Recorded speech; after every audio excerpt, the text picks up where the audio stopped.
Kenapa mereka kok berani banget ngehadang sebuah kapal dari PT Pertamina yang merupakan BUMN-nya Indonesia gitu. Yang artinya apabila ini direcokin atau diganggu, ya otomatis Indonesia akan bereaksi. Alias negara kita tuh nggak tinggal diem. Kalau misalkan dia bilang perang, ya kita bakal perang. Yo geng, tekan tombol subscribe geng. Hey yo, what's good? Welcome back to Kamar Jerry.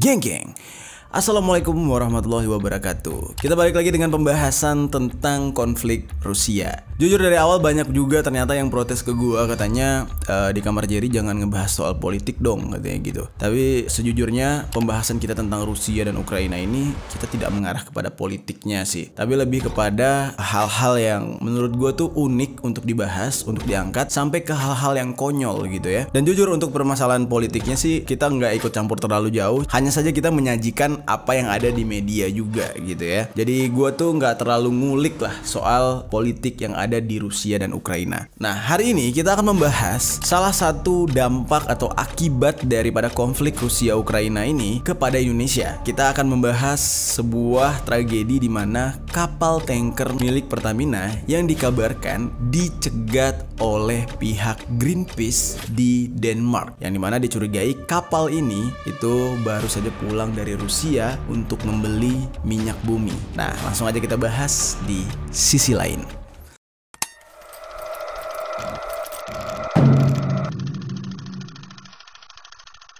Perang Rusia Ukraina ini udah masuk sebulan lebih ya. Dan dalam perang ini kita bisa lihat bagaimana Rusia bertubi-tubi menyerang Ukraina dengan segala macam cara. Sebaliknya, pihak Ukraina juga dengan segala macam cara mencoba untuk bertahan. Mulai dari si presidennya yang tadinya itu pede mampus gitu ya, mereka yakin bisa melawan Rusia, sampai akhirnya harus teriak-teriak minta tolong negara Uni Eropa serta NATO untuk membantu mereka. Pada awalnya perang ini memang diisi oleh prajurit Rusia melawan prajurit Ukraina yang dibantu oleh pasukan Azov neo-Nazi. Nah, namun semakin kesini perang daripada Ukraina dan Rusia ini justru menjadi sebuah ladang wisata untuk orang-orang yang mempunyai nyali lebih, yaitu para tentara bayaran. Banyak tentara-tentara, bahkan sampai pensiunan tentara Amerika yang mana jiwanya itu masih jiwa berperang gitu ya, masih jiwa patriotik gitu. Mereka itu sampai-sampai berangkat menjadi relawan untuk membantu Ukraina dalam memerangi Rusia. Dalam cerita-cerita para tentara bayaran yang sukarela datang ke Ukraina ini, itu banyak banget yang kisahnya itu menyedihkan. Ada yang baru 20 menit mendarat di Ukraina tiba-tiba kena bom langsung mati. Terus ada juga yang pada awalnya nyalinya udah gila-gilaan, tahu-tahu pas mendarat di Ukraina jadi trauma, jadi kena mental dikarenakan serangan bertubi-tubi dari pihak Rusia. Nah, bahkan di salah satu media sosial gue sempat melihat bahwasanya tentara bayaran yang mau sukarela datang ke Ukraina itu ada upahnya, ada gajinya, dan gajinya itu cukup besar. Nah, buat kalian yang mungkin nggak terlalu sayang sama nyawa tapi butuh duit yang banyak nih, bisa nih jadi relawan untuk datang ke Ukraina, jadi tentara bayaran Ukraina. Nah, untuk saat ini peperangan antara Rusia dan Ukraina ini sudah tidak murni lagi melawan Ukraina ya. Si pihak Rusianya masih murni tentara mereka, tapi Ukrainanya udah campur-campur. Dan sebagian besar dari pihak Ukraina malah sudah menyeberang ke Rusia, bahkan mereka malah pro terhadap Rusia, dan mereka malah membongkar kejahatan-kejahatan tentara Azov yang ada di Ukraina. Nah, hal yang membuat Rusia semakin geram terhadap peperangan ini adalah yaitu adanya campur tangan pihak luar seperti NATO dan negara Uni Eropa lain. Mereka selalu terus-menerus memberikan sanksi terhadap Rusia. Namun konyolnya, Rusia yang diberi sanksi tapi mereka sendiri yang kewalahan. Salah satu contohnya adalah Amerika, di mana Amerika ini secara terang-terangan, secara keras melalui presiden mereka memberi sanksi ekonomi terhadap Rusia. Tapi mereka lupa,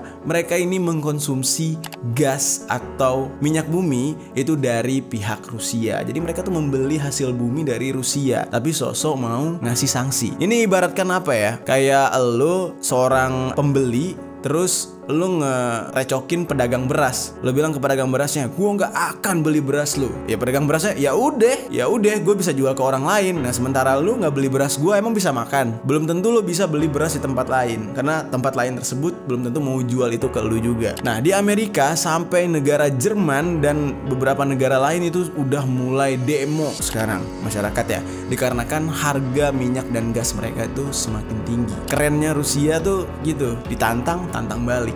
Yoi. Nah Rusia ini geng adalah salah satu pengekspor minyak bumi terbesar di dunia selain negara Arab. Nah kebanyakan minyak bumi mereka, minyak dan gas mereka itu digunakan oleh negara-negara barat, sekutunya, serta dibeli juga oleh Amerika. Nah Indonesia berniat untuk membeli minyak hasil bumi Rusia, yang dimana setelah diselidiki ternyata minyak dari Rusia atau gas alam dari Rusia itu harganya jauh lebih murah. Karena niat tersebut, Rusia sangat terbuka dengan kesempatan bekerja sama atau kesempatan menjual minyak hasil bumi mereka itu ke Indonesia. Nah, namun ada sebuah kejadian yang cukup membuat gempar. Namun ini bukan dilakukan oleh Rusia, tapi justru dilakukan oleh pihak tetangga lah gitu. Sebenarnya kabar ini masih agak simpang siur. Dikatakan dalam kasus yang terjadi pada tanggal 31 Maret 2022 itu sebuah kapal milik PT Pertamina, yang mana Pertamina ini adalah BUMN negara Indonesia ya.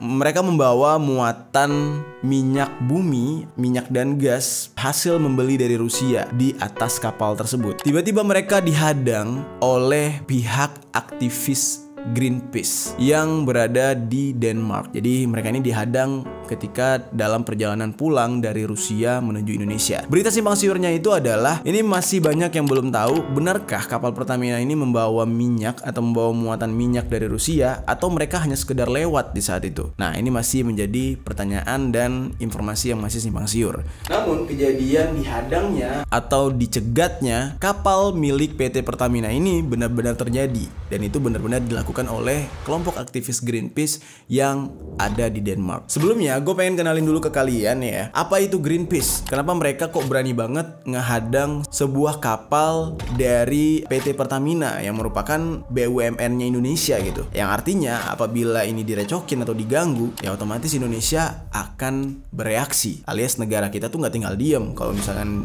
dia bilang perang, ya kita bakal perang, karena kapal yang dihadang itu adalah kapal milik negara. Oke, kita bahas dulu nih, apa itu Greenpeace? Nah, Greenpeace ini adalah sebuah organisasi kampanye independen yang menggunakan aksi konfrontatif serta kreatif dan tanpa kekerasan dalam mengungkap masalah-masalah tentang lingkungan global. Selain itu, Greenpeace ini juga salah satu organisasi yang mendorong untuk terciptanya kehidupan yang lebih hijau dan jauh lebih damai. Jadi kayak orang-orang yang menjaga kesehatan bumi gitu ya. Jadi bumi kita kan waktu itu sempet tuh yang dikabarkan isunya global warming, ya kan, pemanasan global. Nah, pihak-pihak yang kayak gini lah yang mempunyai aktivitas untuk menjaga bumi ini tetap hijau dan tetap sehat. Nah, untuk menggapai tujuan mereka dalam menjaga bumi ini agar tetap sehat dan hijau, mereka ini biasanya selalu mendukung pergerakan penghijauan di muka bumi dan juga mencari solusi-solusi dari setiap praktek yang memungkinkan untuk merusak lingkungan atau merusak bumi. Misalkan kayak pertambangan atau penebangan hutan untuk ditanam kelapa sawit. Nah, biasanya nih Greenpeace ini akan bereaksi atau bertindak. Nah, adapun fokus daripada campaign pihak Greenpeace ini selalu terpusat kepada masalah-masalah besar yang dihadapi suatu negara. Selain itu, Greenpeace ini juga dikenal sebagai organisasi lingkungan global yang memiliki cabang di lebih 40 negara, dan mereka itu pusatnya ada di Amsterdam, Belanda. Tapi asal muasal Greenpeace ini pertama kali didirikan itu sejak tahun 1971 di Vancouver, British Columbia,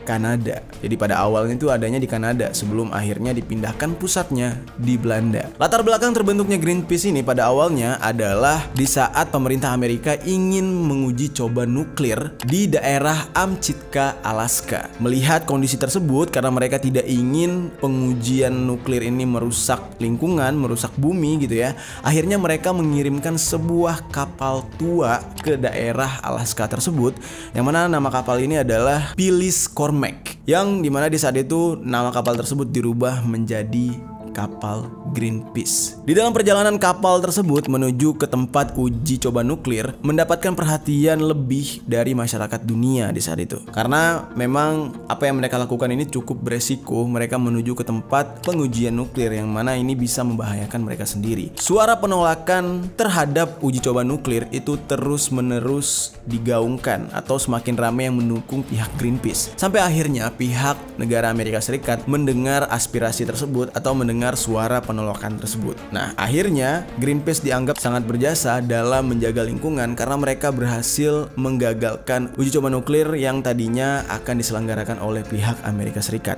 Dan mulai di saat itu Greenpeace ini dinobatkan sebagai organisasi internasional yang berkampanye untuk perlindungan alam secara global, yang dimana pada akhirnya mereka mempunyai 2,8 juta pendukung di seluruh dunia. Nah, dari cerita awal daripada Greenpeace ini kayak gitu, geng. Oke, sekarang kita masuk ke pembahasan konflik yang terjadi atau isu yang terjadi antara PT Pertamina dengan para aktivis Greenpeace yang ada di Denmark. Di dalam kejadian ini, ada 2 kapal yang dicegat oleh pihak aktivis Greenpeace. Dan ini terjadi pada tanggal 31 Maret 2022 dan terjadi di lepas pantai Denmark. Salah satu dari 2 kapal yang dia tahan itu benar adanya, yaitu merupakan kapal milik PT Pertamina International Shipping yang bernama Pertamina Prime.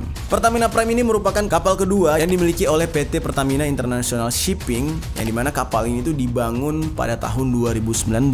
Kapal ini merupakan kapal single screw driven, single deck type crude oil tanker dengan total panjangnya itu kurang lebih 330 meter dan draftnya itu 21,55 meter. Nah, jadi cukup besar ini kapal.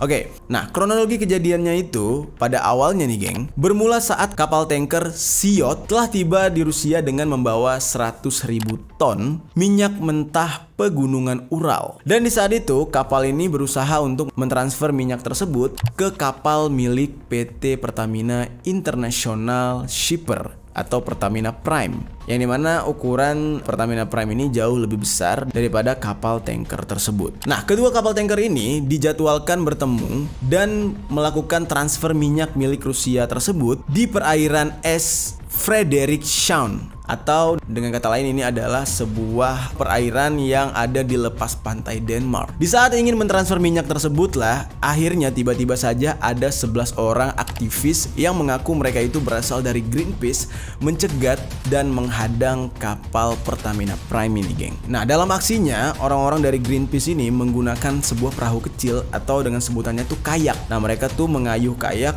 untuk menghalangi jalan daripada kapal Pertamina Prime ini. Dalam keterangannya, mereka ini sebenarnya ingin menghalangi pengiriman minyak atau transfer minyak dari Rusia ke Denmark. Nah, namun dalam kasus ini mereka malah menahan kapal milik Pertamina, yang dimana ya minyak tersebut berarti akan dibawa ke Indonesia gitu kan, bukan ke Denmark. Ya bisa saja mereka tuh menepi sebentar untuk mentransfer minyak tersebut di daerah atau di lepas pantai Denmark. Usut punya usut nih geng ya, minyak yang dibawa oleh tanker tersebut ternyata milik perusahaan trader Trafigura. Nah, di dalam kasus ini akhirnya pihak trader Trafigura ini angkat bicara. Mereka mengatakan sebenarnya mereka itu tidak melakukan transaksi bisnis baru atas minyak dan gas dari pihak Rusia. Namun mereka ini sebenarnya mengirim stok-stok lama atau melanjutkan pengiriman minyak yang telah tercatat di dalam kontrak serta disetujui, dan ini terjadi sebelum perang Ukraina dan Rusia yang terjadi pada tanggal 24 Februari tahun 2022. Nah, jadi mereka ini sebenarnya terikat dengan kontrak, bukan berarti mereka memperpanjang atau memperbarui kerjasama dengan pihak Rusia kabarnya.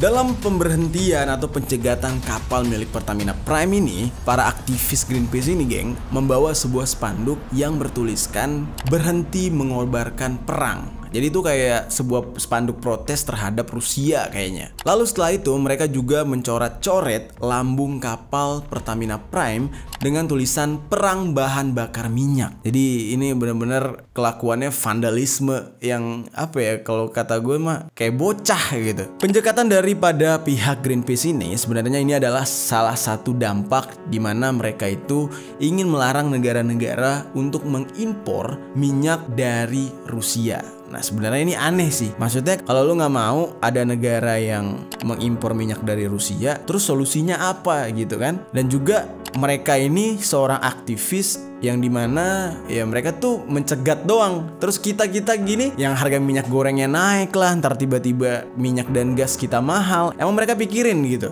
Nah mereka yang taunya mencegat protes gitu kan. Jadi permasalahan negara kita juga diikut campurkan ke dalam keinginan mereka. Jadi ini benar-benar gak etis sebenarnya. Dan aksi mereka ini sangat-sangat berbahaya karena sebagian dari mereka nggak cuma naik perahu kecil, ada juga yang berenang di dekat kapal tanker Pertamina Prime tersebut. Dan mereka mengatakan aksi yang mereka lakukan memang benar bentuk protes atas apa yang dilakukan oleh Rusia karena Rusia telah menginvasi Ukraina. Terus nih geng, setelah diusut nih ya, ternyata aksi penjegatan seperti ini bukan hanya sekali dilakukan oleh pihak Greenpeace Denmark. Dalam beberapa pekan terakhir ternyata mereka juga sempat melakukan pencegatan langsung kepada kapal-kapal Rusia yang sedang mentransfer minyak. Jadi sebenarnya tindakan nih orang cukup berani gitu. Nah namun di dalam aksi-aksi mereka itu banyak yang tidak berhasil. Dan kali ini ketika Pertamina Prime yang kebetulan ada di negara tersebut, di lepas pantai negara tersebut, mereka berhasil menghalangi atau mencegat kapal milik Pertamina Prime ini. Banyak kapal-kapal yang pada akhirnya memilih untuk mengalihkan rute mereka atau mempercepat laju kapal mereka ketika melewati lepas pantai Denmark ini. Karena memang menurut mereka para aktivis Greenpeace ini sangat mengganggu. Yang dimana sebenarnya negara-negara ini nggak ada kepentingan, nggak ada hubungannya dengan perang Rusia Ukraina, tapi pihak Greenpeace ini justru ngerecokin gitu. Pihak Greenpeace ini juga mengatakan mereka itu akan terus mempertahankan blokade selama mungkin untuk memastikan kapal-kapal yang datang untuk membeli atau ingin mentransfer minyak dari Rusia itu tidak berhasil. Jadi mereka tuh pengen ngehalangi penjualan minyak Rusia terhadap negara lain. Jadi mereka benar-benar tidak ingin kapal-kapal tersebut saling berdekatan. Dan juga mereka ingin mendesak pemerintah Denmark untuk stop mengimpor yang namanya minyak dari Rusia. Ya aduh, bener-bener ngeganggu sebenarnya ya. Pihak Greenpeace ini juga melakukan pelacakan nih geng terhadap kapal-kapal yang sudah melakukan transaksi dengan Rusia atau membeli minyak Rusia selama perang antara Rusia Ukraina berlangsung, di mana mereka mengidentifikasi ada sekitar 299 kapal supertanker yang membawa minyak dan gas dari Rusia sejak awal terjadinya invasi dari Rusia ke Ukraina. Dan dari 299 itu 132-nya itu menuju ke Eropa. Nah, jadi sebenarnya gimana ya, pihak Eropa ini memberi sanksi terhadap Rusia, tapi mereka diam-diam masih ada juga ya kan secara underground gitu tetap membeli minyak Rusia. Ya nggak munafik, mereka butuh. Seorang kepala Greenpeace asal Denmark yang bernama Sanne Skeller mengatakan kalau selain untuk memprotes perang Rusia, sebenarnya pihak Greenpeace ini menginginkan negara-negara untuk mengurangi penggunaan minyak bumi atau minyak fosil. Jadi lagi-lagi mereka itu sebenarnya mengatakan alasan mereka untuk menghalangi ini itu tuh demi menjaga kelestarian bumi atau kehijauan bumi. Ya gimana ya, minyak kan sudah jadi kebutuhan gitu ya. Jadi agak sedikit aneh juga gitu. Kalaupun harus kita beralih dari minyak bumi atau minyak fosil ini, kita harus pakai apa bahan bakarnya gitu. Mau pakai listrik. Listrik juga membutuhkan bahan bakar. Jadi muternya di situ-situ aja. Dan pihak Greenpeace ini agak setuju sih gue ya dengan pernyataan pihak Greenpeace, di mana mereka mengatakan salah satu pemicu kerusakan alam serta pemicu konflik perang itu adalah minyak bumi. Ya itu benar banget. Dan itu sebenarnya tidak terjadi di Rusia karena tujuan Rusia untuk menginvasi Ukraina bukan untuk minyak bumi, karena mereka punya minyak bumi sendiri. Kalau mau nuduh kayak gitu, ya itu kalian tahulah negara mana yang seneng banget ngerecokin negara Arab, tujuannya adalah mengambil minyak bumi. Kalian bisa tinggalkan komentar di bawah negara mana ya, gue gak mau nyebut. Dan mereka mengatakan nih geng, pemerintah seharusnya tidak terus-menerus membuang uang katanya untuk membeli minyak dan gas bumi, dimana katanya mereka negara atau pemerintah tuh harus beralih ke bahan bakar yang lain. Dikarenakan apabila tetap menggunakan minyak bumi atau minyak fosil, ini hanya akan menguntungkan segelintir orang dan akan memancing peperangan yang terus-menerus di muka bumi katanya. Kita balik kepada Pertamina Prime tadi. Nah, kapal Pertamina Prime ini dihadang serta dicegat oleh pihak Greenpeace yang ada di Denmark. Itu ya lumayan lama lah ya. Mereka itu tidak bisa berlayar atau tidak bisa berangkat selama 1-2 hari. Jadi mereka tuh harus bermalam di lepas pantai Denmark itu karena dihalangi. Dan syukurnya setelah 2 hari kemudian mereka dilepaskan oleh pihak Greenpeace dan mereka melanjutkan pelayaran menuju perairan Cina. Lalu geng, akhirnya diusutlah sebenarnya apa sih yang dibawa oleh Pertamina Prime milik PT Pertamina International Shipping ini. Ternyata kapal Pertamina Prime ini tidak sedang membawa minyak milik negara kita Indonesia. Nah, ternyata kapal ini sedang disewa oleh pihak ketiga.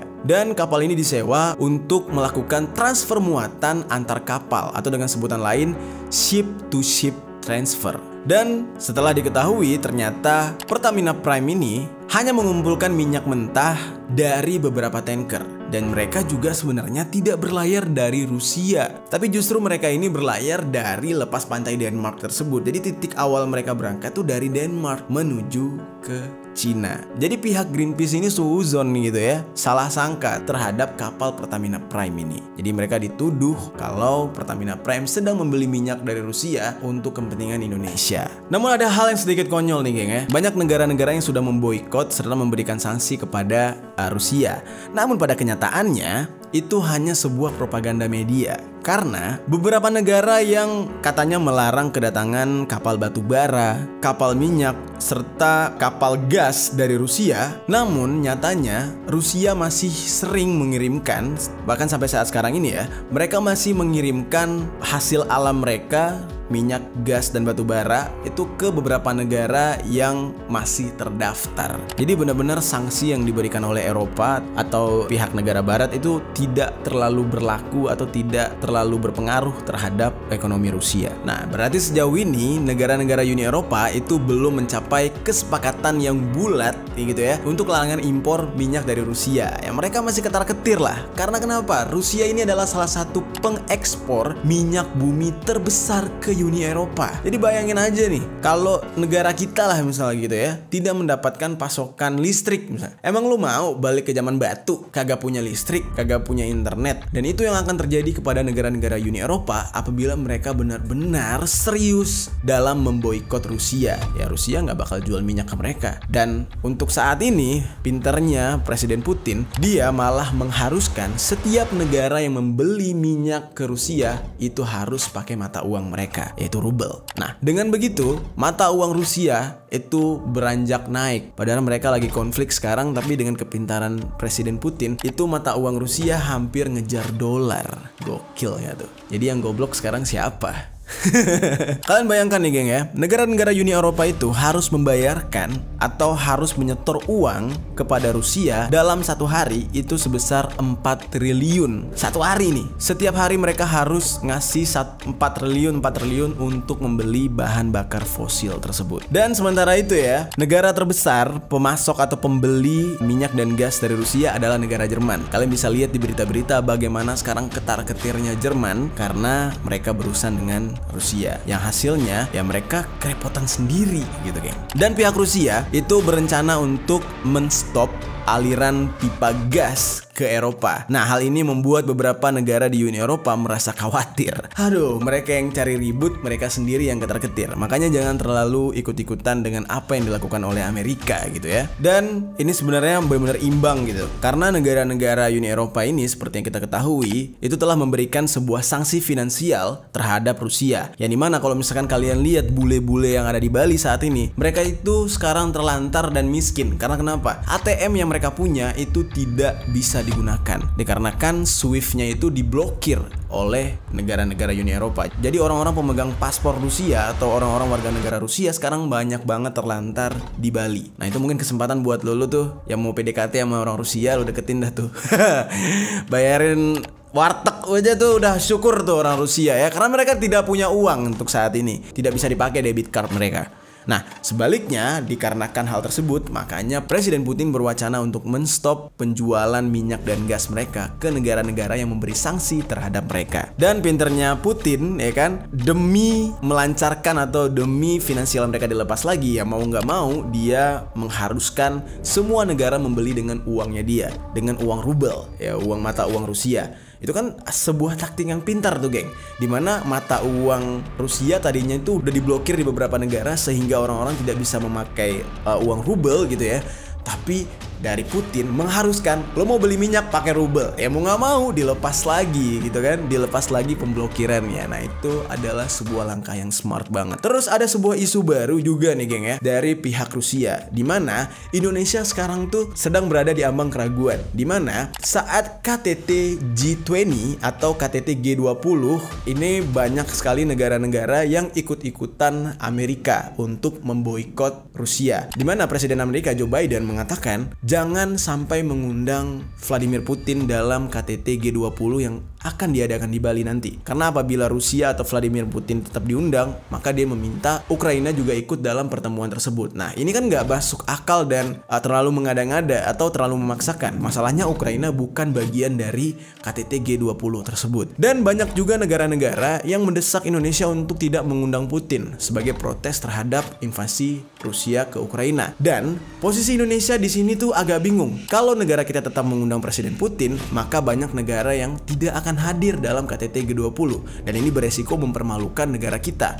Namun, apabila negara kita tidak mengundang Putin, maka kita cari masalah dengan Rusia. Dan di mana Presiden Rusia Vladimir Putin telah angkat bicara tentang hal ini dan dia mengatakan, jangan sampai lu nggak undang gue. Kalau lu nggak undang gue, ya pertemuan yang lo lakukan ini ya sia-sia. Tanpa Rusia, kalian tidak akan bisa mencapai tujuan daripada KTT G20.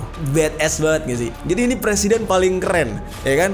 Dizolimin gitu ya, ditantang balik sama dia. Dia memberikan sudut pandang atau pernyataan-pernyataan yang membuat orang yang tadinya tuh pengen sok-sok nyenggol dia malah jadi balik ketar-ketir. Jadi Vladimir Putin, gue bener-bener kagum banget dengan sosok presiden yang satu ini.